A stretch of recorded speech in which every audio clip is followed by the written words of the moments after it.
Avant de plonger dans cette histoire incroyable, pensez à vous abonner à la chaîne et à activer la cloche.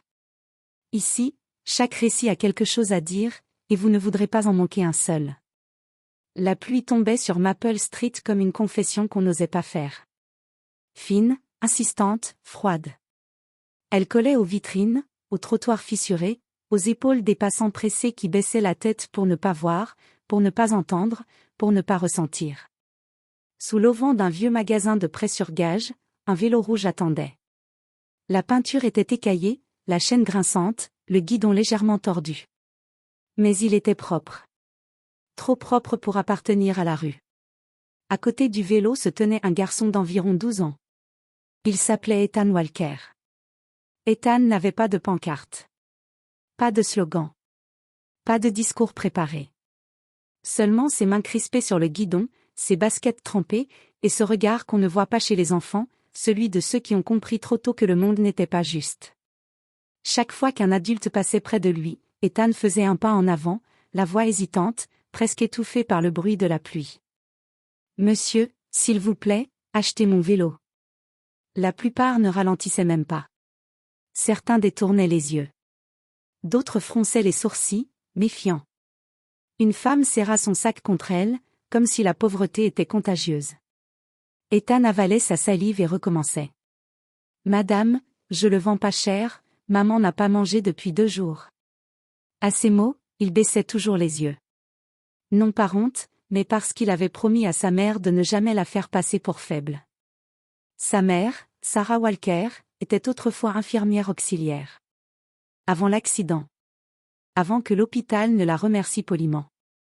Avant que les factures ne s'empilent comme des menaces silencieuses sur la table de la cuisine. 2 jours sans manger. Pas parce qu'il n'y avait rien. Mais parce qu'elle laissait tout à son fils. Ethan, lui, n'avait mangé qu'un morceau de pain sec ce matin-là. Et encore, il l'avait partagé en 2. Le vélo, c'était tout ce qu'il leur restait. Un souvenir aussi. C'était le cadeau d'anniversaire de son père, Michael Walker, 3 ans plus tôt. Michael travaillait de nuit, conduisait un camion, rentrait épuisé mais souriant. Il avait dit en tendant le vélo. « Pour que tu puisses aller loin, fiston. » Michael n'était jamais revenu d'une livraison sur l'autoroute I-90. Le vélo, lui, était resté. Ethan savait ce que ça signifiait de le vendre. Mais il savait aussi ce que signifiait voir sa mère s'évanouir la veille, debout dans la cuisine, parce qu'elle n'avait plus de force. La pluie redoubla. Un homme s'arrêta enfin. Grand, manteau sombre, regard dur. Il s'appelait Richard Coleman. Propriétaire de plusieurs magasins d'électronique. Un homme respecté. Craint. Pressé. Il observa le vélo, puis l'enfant. « Où l'as-tu trouvé ?» demanda-t-il sèchement. Ethan sentit son cœur se serrer. « C'est le mien, monsieur. » Richard plissa les yeux. Il connaissait trop bien ce quartier. Et trop bien les histoires de vol. « Tu sais que vendre un vélo volé, c'est grave, hein ?» La phrase tomba comme un coup de tonnerre. Les passants ralentirent. Les regards se tournèrent vers Ethan. Le garçon sentit ses joues brûler. « Je l'ai pas volé, monsieur, je vous jure. » Sa voix tremblait, mais ses yeux ne fuyaient pas. Richard soupira, agacé. Les enfants mentent bien, tu sais. À ce moment précis, une voiture de police passa lentement au bout de la rue. Les gyrophares n'étaient pas allumés, mais leur simple présence suffit à glacer Ethan. Il pensa à sa mère. Allongée. Faible. À la soupe qu'il voulait lui acheter. À la promesse qu'il lui avait faite, « Je reviens vite ». Une goutte de pluie tomba sur le guidon. Puis une autre. Comme un compte à rebours. « Achetez-le quand même, monsieur », murmura Ethan dans un dernier souffle. « Même pas cher, s'il vous plaît. » Richard resta silencieux. Il ne le savait pas encore, mais ce vélo rouge allait faire remonter une vérité enfouie, révéler un vrai voleur, et changer à jamais le destin de plusieurs vies. Sous la pluie de Maple Street, personne ne se doutait que la justice venait de trouver son point de départ. Dans les mains tremblantes d'un enfant. Richard Coleman regardait encore le vélo rouge lorsque la voiture de police s'arrêta à quelques mètres. Le moteur resta allumé. Une portière claqua. « Bonsoir », lança une voix ferme. C'était l'agent Daniel Harris, la quarantaine, visage marqué par les nuits trop longues et les histoires qu'on n'oublie pas. À ses côtés, sa coéquipière, officer Linda Moore, observait la scène avec attention. Ethan sentit ses jambes faiblir. Richard fut le premier à parler. « Cet enfant essaie de me vendre un vélo. Je soupçonne qu'il soit volé. » Le mot volé résonna dans la poitrine d'Ethan comme une gifle invisible. « Ce n'est pas vrai », murmura-t-il. L'agent Harris s'accroupit à sa hauteur. « Pas brutal. Pas doux non plus. Professionnel. Comment tu t'appelles, fiston ? » Ethan. Ethan Walker. Et ce vélo, Ethan, il vient d'où ? Ethan inspira profondément. Il savait que la vérité était tout ce qu'il avait. C'est à moi. Mon père me l'a offert avant de mourir. On le vend parce que maman n'a plus de nourriture. Un silence s'installa. Officer Moore lança un regard à Richard. Il a l'air sincère. Richard haussa les épaules. Tous les enfants ont l'air sincères quand ils mentent. Ethan serra le guidon si fort que ses jointures blanchirent. Monsieur, je peux vous montrer, le numéro gravé, mon père l'a fait lui-même.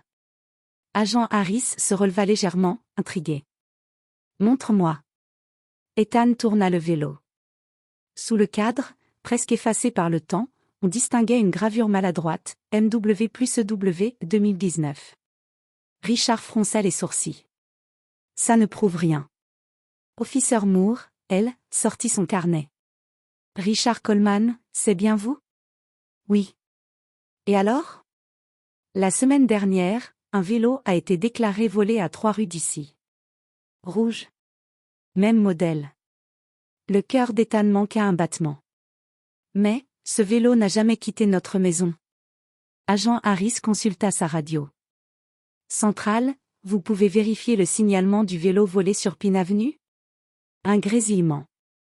Puis une réponse. Reçu. Propriétaire, Thomas Reed.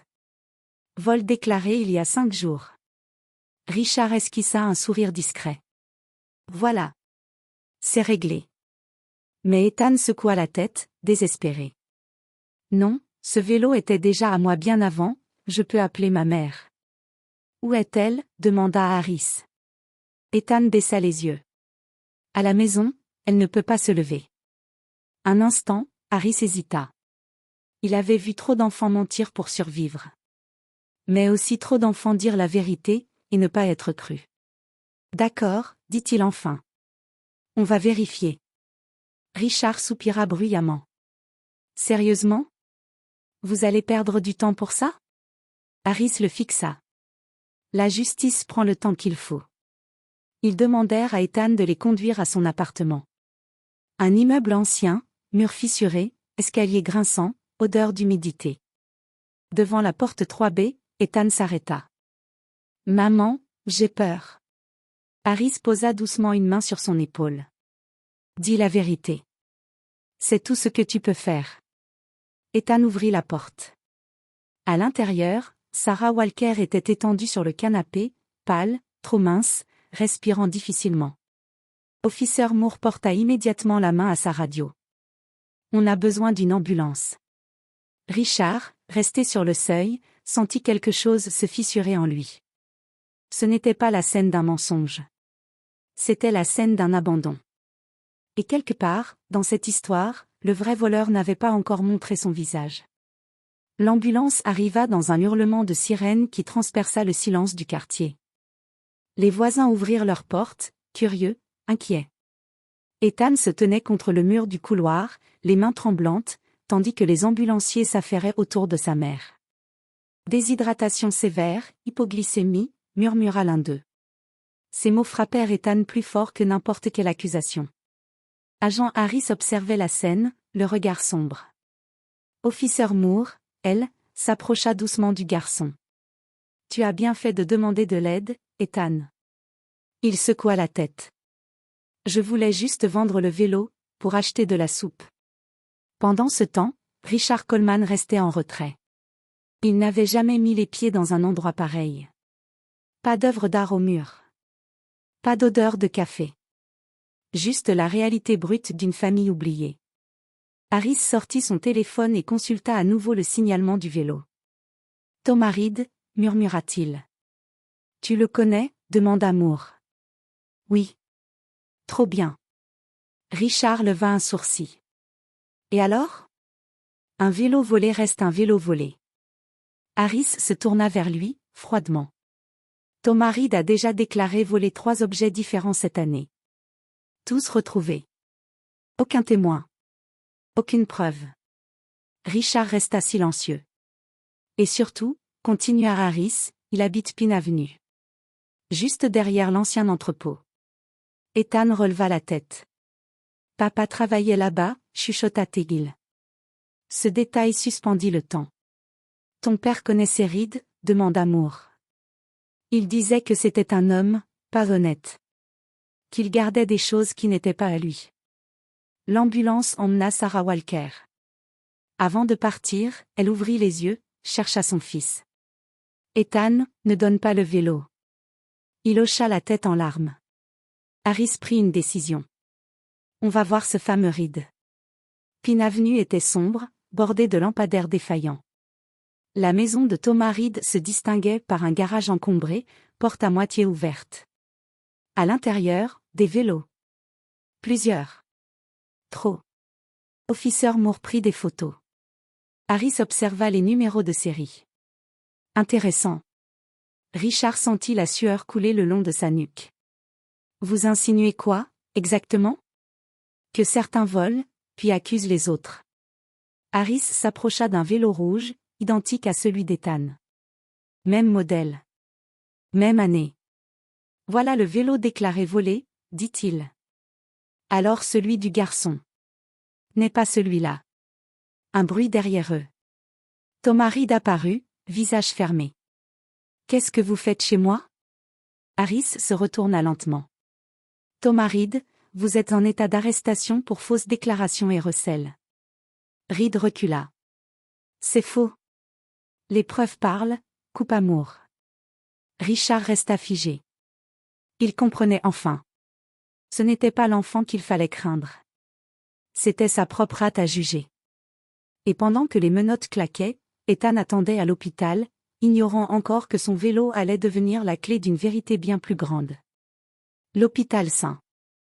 Mary's Medical Center baignait dans une lumière blanche et cruelle. Ethan était assis sur une chaise trop grande pour lui, les pieds ne touchant presque pas le sol. Il fixait la porte des urgences comme on fixe une promesse fragile. Chaque minute semblait durer 1 heure. Une infirmière passa, puis une autre. Personne ne disait rien. Enfin, le médecin sortit. Ethan Walker? Le garçon se leva d'un bond. Votre mère est hors de danger. Elle est très affaiblie, mais elle va s'en sortir. Ethan éclata en sanglots, un mélange de soulagement et d'épuisement. Pour la première fois depuis des jours, son corps acceptait de lâcher prise. À cet instant, agent Harris entra dans le couloir, suivi d'officer Moore et de Richard Coleman. Ethan se figea en voyant l'homme. Je n'ai plus essayé de vendre le vélo, murmura-t-il, paniqué. Richard leva la main. Non. Tu n'as rien fait de mal. Sa voix n'était plus la même. Plus lente. Plus lourde. Harris s'approcha. On a arrêté Thomas Reed. Le vélo déclaré volé n'était pas le tien. Il utilisait de fausses déclarations pour couvrir ses propres vols. Ethan cligna des yeux. Alors, personne ne pense que je suis un voleur? Personne, répondit Moore doucement. Richard inspira profondément. Ethan, je te dois des excuses. J'ai vu un enfant pauvre, et j'ai cru voir un coupable. J'avais tort. Ethan ne répondit pas tout de suite. Puis il murmura. Les adultes disent souvent ça à la télé, mais ils ne s'excusent jamais pour de vrai. Ces mots frappèrent Richard plus fort qu'une insulte. Tu as raison, dit-il. Et je ne peux pas effacer ce que j'ai pensé. Mais je peux agir. Il tendit une enveloppe. C'est pour la nourriture.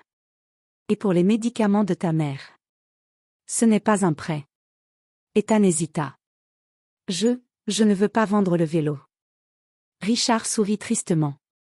Je ne veux pas l'acheter. Je veux que tu le gardes. Harris observa la scène en silence. Il avait vu des arrestations, des drames, des cris. Mais rarement une prise de conscience aussi nue. Il y a autre chose, ajouta-t-il. Il expliqua comment Reed avait profité de familles vulnérables, comment il volait puis accusait les plus faibles, convaincu que personne ne les défendrait. Ton père avait raison, Ethan. Il avait vu clair. Ethan serra les poings. Papa disait toujours que la vérité finit par faire du bruit. Harris hocha la tête. Aujourd'hui, elle a crié. À travers la vitre, Ethan aperçut sa mère endormie, branchée à des perfusions. Il s'approcha, posa la main sur la vitre. Je n'ai pas vendu ton vélo, papa, murmura-t-il. Et pour la première fois depuis longtemps, il sentit qu'il n'était plus seul face au monde. 3 semaines plus tard, le soleil brillait sur Maple Street comme s'il voulait réparer ce que la pluie avait brisé. Le vélo rouge d'Ethan roulait à nouveau, la chaîne réparée, les pneus regonflés. Mais ce n'était plus seulement un vélo. C'était devenu un symbole. Sarah Walker sortait lentement de l'hôpital, appuyée sur une canne, mais vivante. Plus forte. Les services sociaux avaient enfin pris le relais. Un programme d'aide avait été ouvert. Une nouvelle chance, fragile, mais réelle. Ethan marchait à côté d'elle, tenant le vélo par le guidon. Tu n'aurais jamais dû faire ça seule, mon chéri, dit-elle doucement. Je sais, maman, mais je voulais te protéger. Elle sourit, les larmes aux yeux. À l'autre bout du trottoir, Richard Coleman les attendait. Cette fois, sans costume. Sans téléphone. Juste un homme. Bonjour, Sarah. Ethan. Il leur parla d'un emploi adapté qu'il avait aidé à obtenir pour Sarah. D'un suivi médical. Et d'une bourse scolaire pour Ethan. Pas par pitié, précisa-t-il. Par responsabilité. Sarah hocha la tête. Merci de nous avoir vus, enfin. Pendant ce temps, Thomas Reed comparaissait. Les preuves s'accumulaient. Plusieurs familles avaient témoigné. Le quartier murmurait un nom qui, autrefois, faisait peur, et qui désormais faisait honte. Agent Harris passa les voir plus tard dans la journée. Tu sais, Ethan, dit-il, ce vélo aurait pu disparaître. Mais il est resté. Et avec lui, la vérité. Ethan monta sur la selle, prêt à partir. Papa disait que certaines choses doivent continuer à avancer pour ne pas mourir. Il pédala, lentement d'abord, puis plus vite. Le vent séchait les dernières traces de pluie. Sur Maple Street, on ne voyait plus un enfant pauvre essayant de vendre son vélo. On voyait un garçon qui avait tenu bon.